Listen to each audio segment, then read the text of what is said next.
관세 문제에 대한 우려가 분명히 있지만 그것이 어떤 영향을 미칠지는 차치하고 실제로 핵심은 수요라고 생각합니다. 칩, AI 혁명, 그리고 엔비디아와 관련된 수요는 4개월 전보다 훨씬 강한 상황입니다.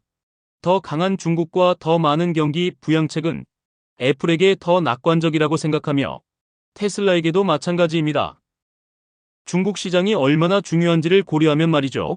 독일에서 머스크의 선거운동으로 테슬라의 판매량이 76% 하락했다는 뉴스가 나왔습니다. 다른 시장에서도 비슷한 현상을 봤습니다. 테슬라를 처음부터 지켜봐온 애널리스트로서 수요를 모델링할 때 테슬라의 이런 판매량 숫자를 보는 것이 얼마나 답답한가요? 이런 판매 숫자들은 보고 싶지 않은 거잖아요. 그런데 머스크는 지금 뭘 하고 있는 걸까요? 우선 지금 나오는 70%라는 숫자는 사실상 전년 대비 재고 조정 때문입니다.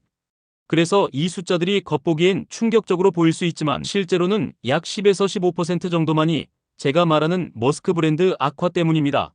하지만 의심의 여지 없이 우리는 계속해서 머스크의 최대 베팅이 트럼프에 있다고 봅니다. 규제 완화, 자율주행이 목표이고 그건 1조 달러의 가치가 있다고 생각합니다. 그럼 테슬라가 자동차 제조에서 멀어지고 AI, 자율주행, 로봇에 관한 것인가요? 머스크가 자동차 제조에서 초점을 성공적으로 옮긴 건가요? 저는 앞으로 테슬라의 가치 중 90%가 전기차가 아니라 옵티머스와 자율주행에서 나올 거라고 생각합니다. 그게 수익과 이익의 현실로 나타날 증거가 있나요? 좋은 질문이네요.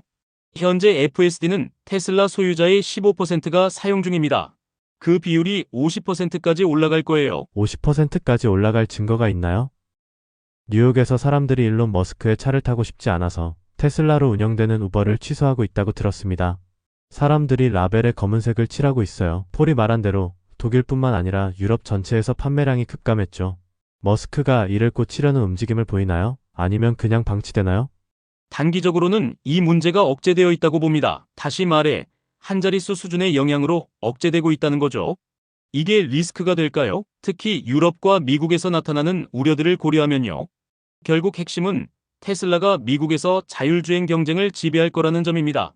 그리고 궁극적으로 전 세계적으로도 그렇게 될 거라고 믿습니다.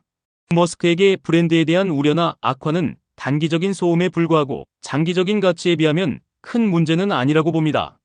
단순히 시간을 얼마나 쓰느냐의 관점에서 보면 그동안 테슬라의 강세론 중 하나는 일론 머스크에 대한 베팅이었죠. 그리고 그건 정말 좋은 선택이었다고 볼 수 있는데요. 정확한 숫자는 모르겠지만 느낌상 머스크가 지금 워싱턴에서 50에서 80%의 시간과 에너지를 쓰고 있는 것처럼 보입니다. 그 자체만으로 테슬라에 대한 집중도를 떨어뜨리는 걸까요? 결국 인식이 곧 현실이잖아요.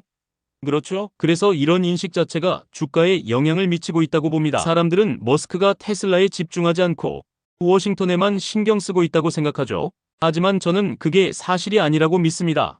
주가를 보면 400에서 273달러까지 떨어졌습니다. 코로나 이후 대략 200에서 300달러 사이에서 움직이는 흐름을 보이고 있습니다. 댄 아이브스, 당신은 어느 가격에서 매도를 고려하시나요? 이 가격대에서 테슬라는 세대적인 투자 기회라고 봅니다. 이런 유형의 매도세에서 저는 테슬라가 결국 앞으로 1년 안에 2조 달러 기업이 될 것이라고 생각합니다.